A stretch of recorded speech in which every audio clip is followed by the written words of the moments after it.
Bonjour à tous, bienvenue sur Paris Turf TV pour votre quotidienne reçue 5 sur 5. Aujourd'hui, on part direction Enghien pour un quintet sur les haies. Et pour évoquer cette course, le Prix Spoumat, j'accueille Florent Béas. Florent, bonjour. Bonjour Alain, bonjour à tous. Florent, je le disais, 3500 mètres, les haies du plateau de Soisy et des femelles de 4 et 5 ans. Certaines ont couru cet hiver à Cagnes, d'autres n'ont plus été revues depuis la fin de la saison à Auteuil. Donc voilà, il faudra faire un choix entre les concurrentes qui abordent cette épreuve avec de la fraîcheur, d'autres qui ont couru lors du meeting cannois, mais le meeting cannois s'est terminé début janvier, donc elles ont depuis également repris de la fraîcheur. Une épreuve intéressante sur un tracé assez coulant, le terrain est annoncé collant. Il faudra certainement privilégier les adeptes de la course en avant dans cette épreuve. On va découvrir ta sélection en 8 chevaux. Avec tout d'abord en tête le top weight, la Solarisa, suivi du 4 Miss Dixie, le numéro 7 Mélodie de Bellouet, le 2 l'Espiguette, le 13 Mallorca, le 5 Fraga Figueroas, le numéro 14 Démocratie et enfin le 11 Aguicheuse. En tête, tu as placé Solarisa, la pensionnaire de Yannick Foin. Elle reste sur une belle 3e place à Cagnes-sur-Mer où elle a effectué un très bon meeting. Elle adore Cagnes-sur-Mer, d'ailleurs elle avait débuté son meeting une nouvelle fois par 2 victoires. Elle a ensuite terminé 3e donc de la grande course de haie où elle devait affronter ses aînés. Elle s'est très bien comportée. En début de saison dernière, elle avait déjà bien fait sur l'hippodrome d'Enghien. C'était en steeple. Elle devrait logiquement s'adapter à ce tracé coulant sur les haies malgré sa lourde charge. Associée au redoutable Kevin Nabet, elle a certainement un tout premier rôle à jouer. Il y en a une autre qui a un premier rôle à jouer, c'est Miss Dixie, le numéro 4, et en plus, elle a été supplémentée. Oui, c'est certainement un signe de confiance de la part de son entraîneur Antoine Lamotte d'Argy. C'est une concurrente d'un naturel allant qui a bien fait Auteuil et son unique sortie à Enghien l'automne dernier s'était soldée par une victoire. Certes, ce jour-là, c'était une 2e épreuve, mais elle s'était vraiment imposée avec une grande aisance, disposant de ses rivaux avec pas moins de 12 longueurs d'avance. Elle a ensuite pris une bonne 4e place en fin de saison dans le prix André Michel à Auteuil. Dès sa rentrée, elle devrait fournir sa réelle valeur. Elle va aller de l'avant et peut certainement aller très loin. 3e, tu places le numéro 7, Mélodie de Bellouet. Elle s'est déjà imposée à Enghien à l'âge de 3 ans. Oui, c'est une concurrente qui appréciait également galoper aux avant-postes. Elle avait montré de la qualité dès l'âge de 3 ans. Elle a ensuite peu couru la saison dernière, mais elle a refait parler d'elle en fin d'année, concluant sa saison par une bonne 5e place dans le prix Santo Pietro à Auteuil. Elle aussi va certainement galoper aux avant-postes et constitue une très bonne possibilité. On l'a d'ailleurs plus revue depuis début décembre à Auteuil. Emmanuel Rivron a interrogé Bertrand Lefebvre et lui a demandé justement comment cette jument a hiverné. C'est la minute terrain. Elle a été arrêtée un tout petit peu, elle a très bien hiverné et elle est déjà prête. Et là donc elle revient à Enghien, c'est encore même mieux peut-être à Enghien. Ouais, c'est mieux pour elle. Bon, on sait qu'elle est gauchère, elle sait mieux Enghien. C'est un engagement en fait qu'on a un peu visé quand même. Voilà, c'est un engagement visé et on y compte. Ouais, la jument est vraiment très très bien, très très bien. Elle est aussi bien que quand elle a fini l'année.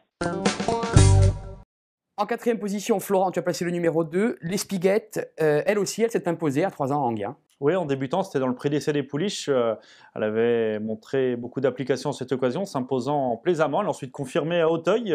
Durant l'automne, elle a connu des fortunes diverses, mais elle a néanmoins terminé 4e du prix Bournosienne. Ce n'est pas rien.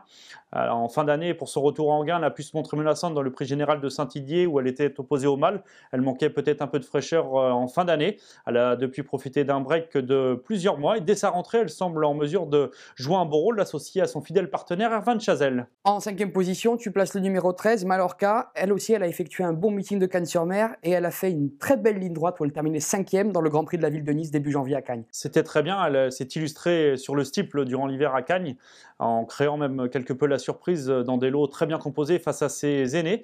Mais elle possède également des références en haie, et notamment sur cet hippodrome d'Enghien. Durant l'automne, elle avait terminé 3e, certes en retrait, mais d'une certaine Miss Dixie qu'on retrouve en cette occasion. Dans le bas du tableau, elle possède une très belle chance théorique, d'autant que les pensionnaires de Patrice Long sont en forme. On a pu le constater par notamment la victoire de Light Riquet à Enghien et pas plus tard que vendredi à Fontainebleau avec Mandorine.